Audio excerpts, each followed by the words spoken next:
Good morning, good afternoon, or good evening, whatever time it is that you're joining me for this video. Thank you for clicking on the PenBoyRoy Fountain Pen Review channel.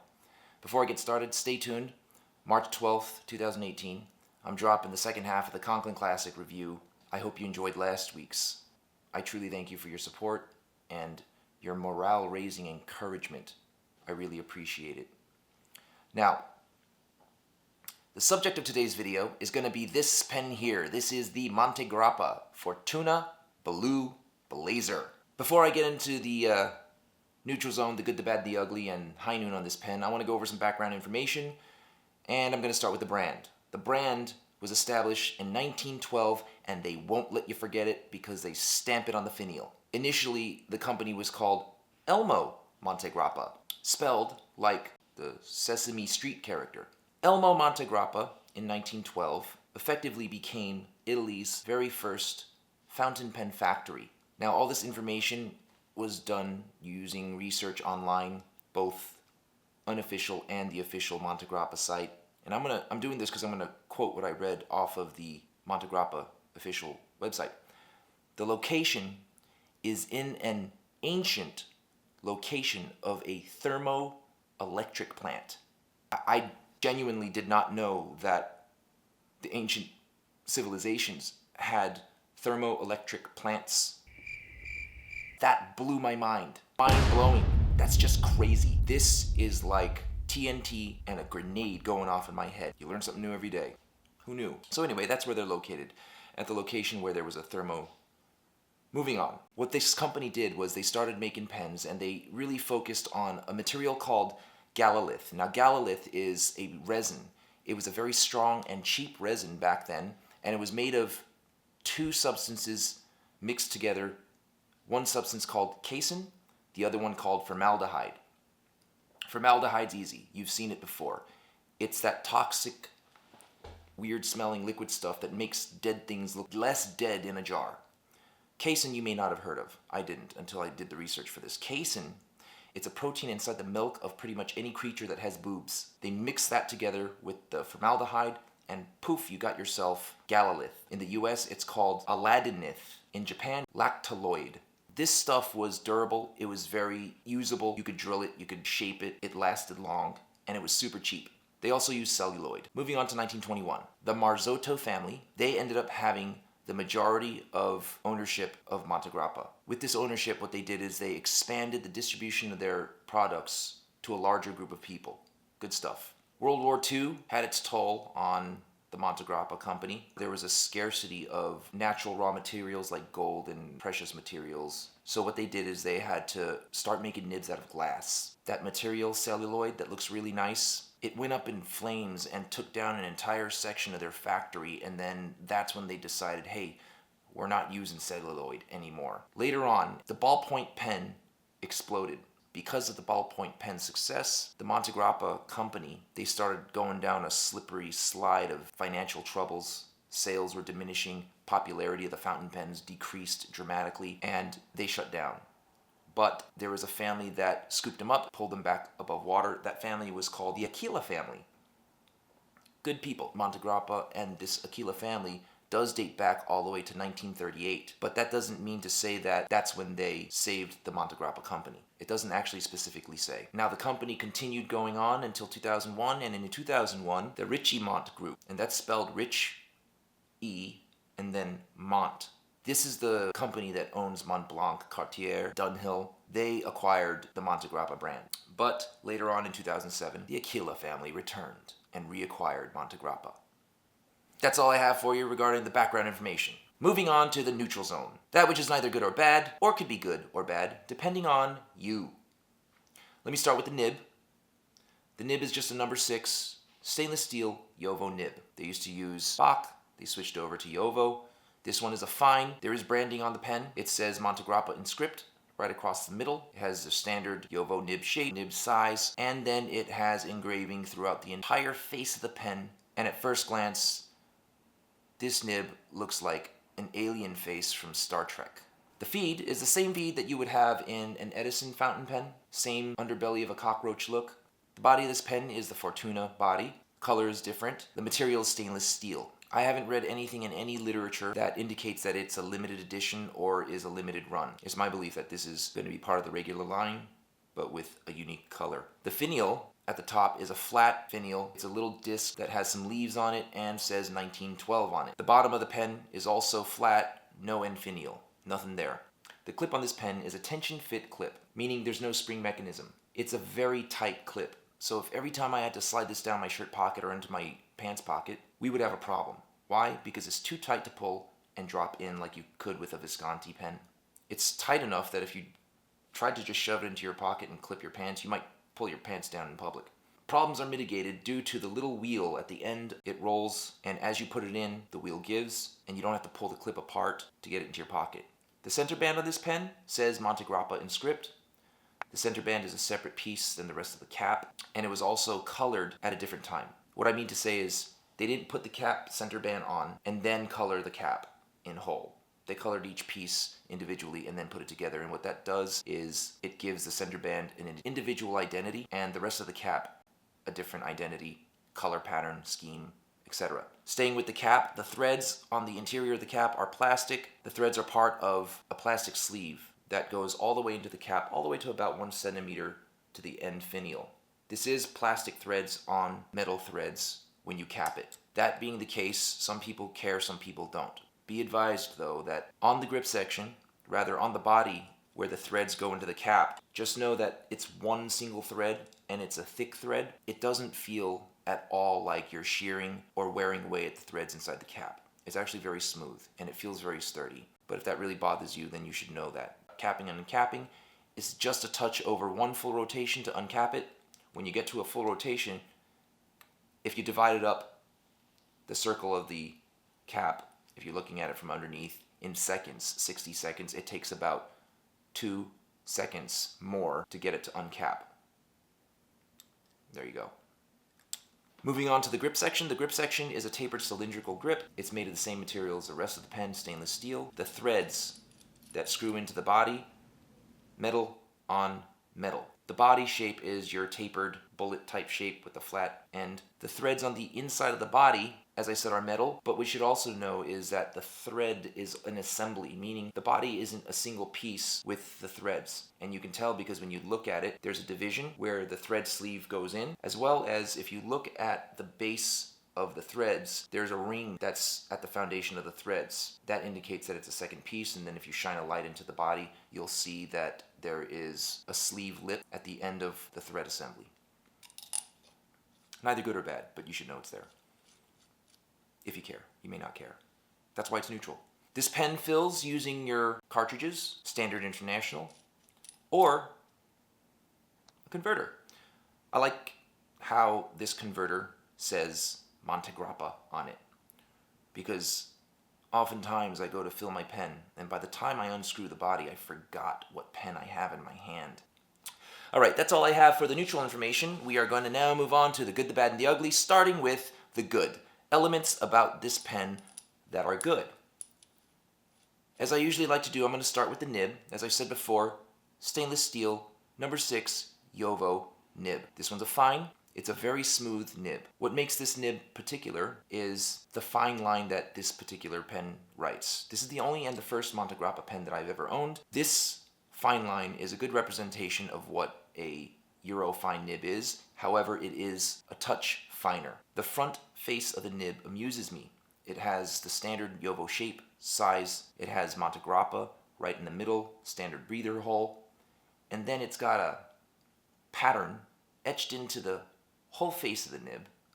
I like it. It looks nice. Another thing that I think is very good about this pen, the converter. The converter is a screw-in converter. I really like that. I have seen several times where I had, for example, the Conklin Nighthawk. Many of the Conklin pens have screw-in converters. The Conklin Nighthawk didn't have a screw-in converter. It was just a friction-fit push-in converter. I noticed after 2 or 3 times of taking it out, it doesn't stick anymore. The rim of the converter doesn't hold on to the feed tube or nipple, and it comes out a little too easily for my comfort. That could lead to you dropping your nib and grip into ink, depending on how big the bottle is. That can be a pain.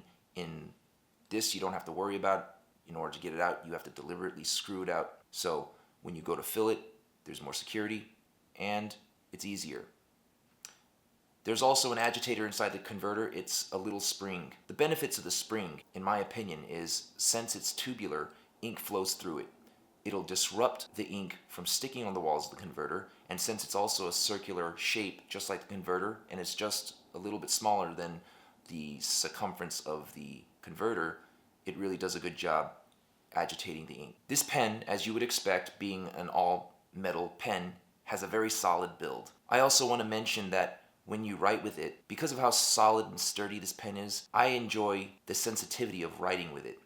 A lot of metal pens, what you find is, for example, an aluminum pen, as you write with certain metal pens, the pen feels hollow. It's almost as if, as you're writing, the feedback creates a reverberation on a very small level inside the pen. You can feel it, and maybe you just can't really explain it. That was the best I could do. With this pen, it feels solid, and the feedback feels very precise. The polish on this pen is gorgeous. It's super shiny, very smooth, very glossy. The color that they created here is so unique. I haven't seen anything like it. What they had to do to achieve this color, they burned it. They blowtorched the hell out of this thing. They literally took a blowtorch and fried this thing like it's bacon. I visualize you have some like Italian dude inside the Montegrappa factory. He's actually a pyromaniac. He's sitting there getting off on burning this pen. Maybe that's how they discovered it. And that's a good thing, because there's a place for everybody. The pictures they have online are very bright and vibrant, and it looks like it should be like included in a box of Lucky Charms. It looked very rainbowish and very feminine. Now there's nothing wrong with that, but in hand, in person, this pen to me appears very appropriate for either male or female or anybody in between. It's not feminine, it's not masculine. What it is unique and cool. I got good vocabulary. I speak English good. QC on this pen, quality control, is flawless. There was nothing on it made it imperfect. Everything about the pen when I took it out of the box was just fantastic. Moving on to the balance of the pen, as I said before, very solid feel to how it was made. Uncapped, balance to me is perfect. If you post it, which this pen is designed to be post and it posts securely, it becomes slightly back-weighted. And I mean it, slightly. It's not so much that it negatively impacts the way you write. Another thing that I think is important to mention is I can't stand it when you go to post a pen and over time the act of posting a pen causes imprints or scratches on the body of the pen. This doesn't happen. Why? Because steel is a lot harder than plastic, which is what the inside of this cap has. It's not going to scratch it. And it also has a very little bit amount of give, so when you post it, it's snug and it's secure. You're not going to drop the cap off the pen. You're not shaking the pen. It's not a cheerleader's baton. So the plastic threads are actually of a benefit in this case, because I cannot stand it when capping a pen as it's supposed to be done causes a scratch around the pen. To me, that's just really annoying. Oh, that's right. And finally, another good thing about this is with every purchase of a Montegrappa Blue Blazer, you are one step closer to alcoholism, because what they do is they provide you with a mug made of stainless steel. What they also provide inside the box, and the box looks like so, is a recipe for a beverage of alcoholic nature. Now, I don't drink alcohol, so I don't know what good this will do me. The mug seems like it'll make a very nice coffee mug for me. The design of the mug is pretty cool. It looks like something that Indiana Jones would be looking for. It flares out at the bottom. It's very bottom heavy, so it feels like it would be very stable. If my coffee's in it and I knock into the table, it's not going to fall over as easily as a regular mug. That's my brief mug review. I wouldn't use this as a pen holder for pens that are valuable because it is stainless steel. It could scuff up the pen. So that's it for the good. We're going to move on to the bad. Let's talk coin. The MSRP of this pen is $450. $50 shy of $500. Retailers throughout the United States, they charge about 20% less, so you're looking at about $360. Gold Spot, $360. Goulet, $360. The only variant I saw was Pen Chalet. They charge $4.05. I don't know why. I even added to the cart while signed in to see if it would drop the price. Negative. No dice. It's a steel nib pen that they threw in a toaster. They let Super Mario rain fireballs on this thing, and they burned it. Seems like a lot. It is gorgeous, writes fairly well, has a lot of positive elements about it. It is unique looking, solid build, 360, even for what it has. It feels like getting slammed over the head at that price for a stainless steel nib. So that's all I got for the bad. Moving on to the ugly. Elements about this pen that should not be, but are. I mentioned before QC was on point. True. There are some ugly elements that annoy me. They're small, but you should be advised. Now, I have a lot of pens with a lot of Jowo nibs. I have a lot of Edisons, I have some Twisbys, I got some Bexleys, there's a lot of Jowo nibs out there. I like them. This one right out of the box, it wrote smoothly enough, a very fine line. It was super dry. So what I had to do is I had to adjust the tines myself. Now, what I mean is the tines were so tight that I took a brass shim. I took the corner and put it into the breather hole and tried to slide it up the tine to the tip. Like if you're trying to clean out the nib tip and you're flossing the tines. This is how tight the tines were. It actually cut my brass sheet. So I had to use the other corner, and I had to do it slowly just to get it so that the brass sheet is in between the two tines. It was very, very tight. Just a quick blurb on how I do it. I get one end of the brass sheet into all the way to the tip. Then what I do is, while it's sticking up at the end, I fold it in half and I run it through. What eventually happens is now you have the width of two brass sheets, but it's actually just one folded in half in between the nib tines, starting from the top of the nib all the way to where it meets the feed. What you now have is a folded brass sheet. Then I undid it and I tried writing. Still too tight, still very dry. Repeated the process, but this time instead of just using one brass sheet folded in half, equivalent to two brass sheets, I then took a second brass sheet and fit it into the folded brass sheet. So what that does is now you're putting three brass sheets inside the nib tine slit. Repeat process. Tried it, still too tight. My gosh. Did the same thing with the first brass sheet, got it in between the tines, folded. Then I took the second brass sheet, folded that one too, stuck it in between, so that way it's sliding in between two layers of brass sheets. Another ugly element about this pen.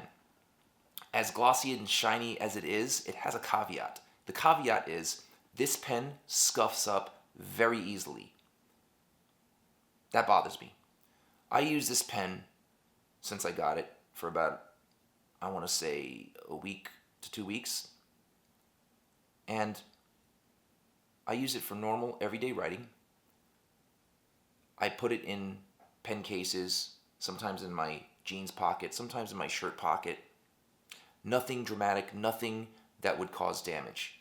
And there are scuffs on it that won't just wipe away. So that bothers me. Last minor thing that's ugly, because of how glossy it is gorgeous, but at the same time, this thing is a print magnet. If you are in any way involved with any kind of crime where evidence is going to be collected, you should definitely not buy this pen, because they will be able to prosecute you, hunt you down, and find conclusive evidence for anything with the amount of prints that are on this pen. You have to constantly wipe it. It's high noon. Decision-making time. Should you or should you not pull the trigger on the Montegrappa Fortuna Blue Blazer? Okay, this pen is absolutely gorgeous. Looks really unique. Love the feel of it in the hand. I love the feel of the nib. I love the precision feel that the pen gives you when you write with it. It has a very fine line. It writes very well. After I personally adjusted it, it wrote okay enough right out of the box. All of those things that I talked about that were ugly, I could get over it. What I can't get over is when you have a pen designed to be this glossy and this shiny, whenever there is a scuff, scratch, no matter how minute, it is painfully obvious. So as a whole, I would say holster up on this pen.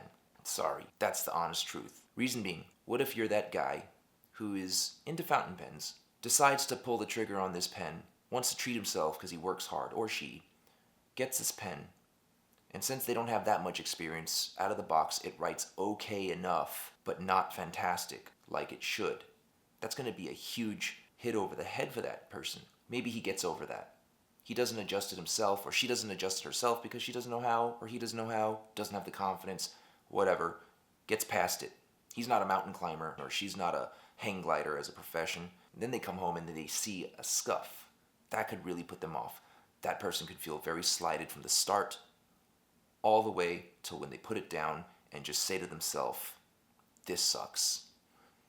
I don't want that. In general, as a whole, dropping $360 is a lot for pretty much anyone. And yeah, there's an inherent risk when you spend that much money on a pen. And it's okay to take that risk when the risk yields a greater reward. I think as a whole, this pen does not reward you for the risk. I'm not saying don't get this forever. What I'm saying is this is a great pen to get if your wish list is empty. You got everything on your wish list. Or you don't know what to get next and you're looking around for something different, something unique. But until you're at that point, I think that's the point that I would say pull the trigger. But as a general, I'd say holster up. You might not get a mug.